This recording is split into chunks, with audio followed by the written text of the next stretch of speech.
ये अभी कल कुछ कांग्रेस के सदस्य चीन का सवाल पूछ रहे थे। मैं आज पूछना चाहता हूं, 62 के युद्ध में क्या हुआ?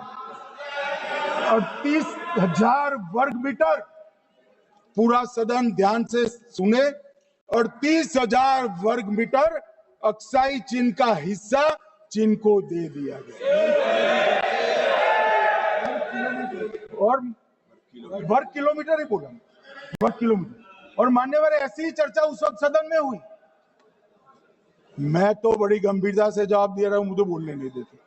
जवाहरलाल नेहरू जी ने क्या कहा? वहां घास का एक तिनका भी नहीं उगता है, वो जगह को क्या करे। तो एक संसद सदस्य ने, नेहरू जी का सर मेरे जैसा था, महावीर प्रसाद त्यागी जी ने कहा कि आपके सर पर भी एक बाल नहीं, वो चीन बेच दे क्या? मान्यवर इस तरह से जवाब देते थे, नॉन सीरियस टाइप के जवाब। अरे कल गोगोई जी बड़ा बड़ा उछल उछल कर बोल रहे थे। अरे गोगोई जी, आपको मालूम है उन्होंने चीन के बारे में, आसाम के बारे में क्या क्या था? आसाम को आकाशवाणी पर बाय बाय कह दिया। रिकॉर्डिंग है, रिकॉर्डिंग है।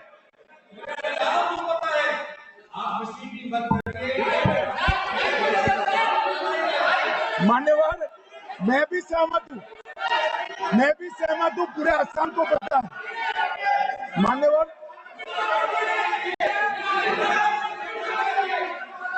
मान्यवर,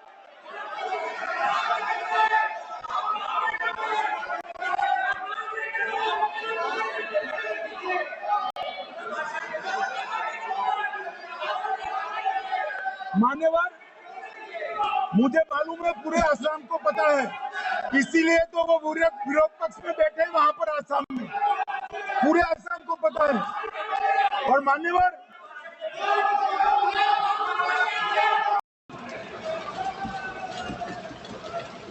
ये हमारे एनडीए का पॉलिसी है मान्यवर। डिटेक्ट मतलब ढूंढो, डिलीट करो, मतदाता सूची में नाम काटो और उनको डिपोर्ट करो। हम संवैधानिक प्रक्रिया कर कर डिटेक्ट, डिलीट और डिपोर्ट ये पूरा करेंगे। ये क्यों सदन छोड़कर भाग गए?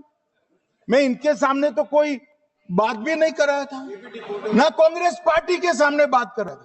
मैं तो बात कर रहा था घुसपैठियों को देश के बाहर निकालने की। अब ये तो देखिए साहब, अगर मैंने इतने सारे आरोप करे श्री जवाहरलाल नेहरू पर, इंदिरा गांधी पर, इनके पिताजी पर, सोनिया जी पर, तब भागते तो लाजिम था। ये घुसपैठियों को लिए भाग गए क्योंकि उनकी हमारी पॉलिसी है डिटेक्ट, डिलीट और डिपोर्ट। उनकी पॉलिसी है नॉर्मलाइज कर दो घुसपैठ को, उसके बाद में मान्यता प्रदान कर दो और चुनाव में मतदाता सूची में डालकर फॉर्मलाइज कर दो। मगर साहब ये लंबे समय तक नहीं चला। मैं मेरे मन से मानता हूं, मेरे पार्टी के सिद्धांत तो है ही, मगर मैं मानता हूं कि जनसांख्यिकी में इतना बड़ा परिवर्तन देश के लिए बहुत बड़ा खतरा है। यह देश एक बार जनसांख्यिकी के आधार पर बढ़ चुका है और हम नहीं चाहते कि आने वाली पीढ़ी ये देश के भी बंटवारे दिखे। इसलिए ये बहुत जरूरी है कि इस देश से घुसपैठ को रोकना पड़ेगा। मान्यवर, विचारधारा क्या है? देश के लिए मरना ही आरएसएस की विचारधारा है। देश को समृद्धि के परम शिखर पर ले जाना ही आरएसएस की विचारधारा है। देश की संस्कृति का झंडा बुलंद करना ही आरएसएस की विचारधारा। ये क्या समझाते? हम ऐसे मान लेंगे? हम नहीं डरते साहब किसी से, हम नहीं डरते। मैं मेरी ही बात करता हूं। मैं तो 10 साल का था और नारे लगाता था, आसाम की गलियां सुनी है, इंदिरा गांधी खूनी है। हम तो वहां से लड़ते लड़ते आए हैं, हम नहीं डरते मान्यवर। और मान्यवर, इन्होंने कहा कि वोट चोरी से जीतते हैं। वोट चोरी से नहीं जीते। आपने सर्जिकल स्ट्राइक का विरोध किया, इसलिए हम जीते। आपने एयर स्ट्राइक का विरोध किया, इसलिए जीते। आपने 370 हटाने का विरोध किया, इसलिए जीते हैं। आपने राम मंदिर बनाने का विरोध किया, इसलिए जीते हैं।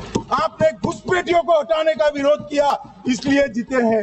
आपने सीएए का विरोध किया, इसलिए हम जीते हैं। आपने ट्रिपल तलाक हटाने का विरोध किया, इसलिए जीते हैं। और अब 1 नेशन 1 इलेक्शन का विरोध कर रहे हो, इसलिए हम फिर से जीते हैं। माननीय 60 करोड़ गरीबों के घर में इस देश के प्रधानमंत्री जी ने घर पहुंचाया, गैस पहुंचाया, पानी पहुंचाया, शौचालय पहुंचाया, 5 किलो अनाज मुफ्त पहुंचाया और 5 लाख तक की दवाइयां मुफ्त कर दी। क्या समझते हैं कि वोट चोरी कर जीते हैं? इस देश के इंफ्रास्ट्रक्चर को 40 साल देख लीजिए और हमारे 11 साल देख लीजिए, इंफ्रास्ट्रक्चर को 3 गुना बढ़ाने का काम हमारे प्रधानमंत्री नरेंद्र मोदी। और इसलिए जनता हमें जिताती है। और मैं तो अभी भी कहना चाहता हूं, चले गए हैं मान्यवर, मैं अभी भी कहना चाहता हूं, यार कांग्रेस पार्टी तुझे टिकट तो देती नहीं है।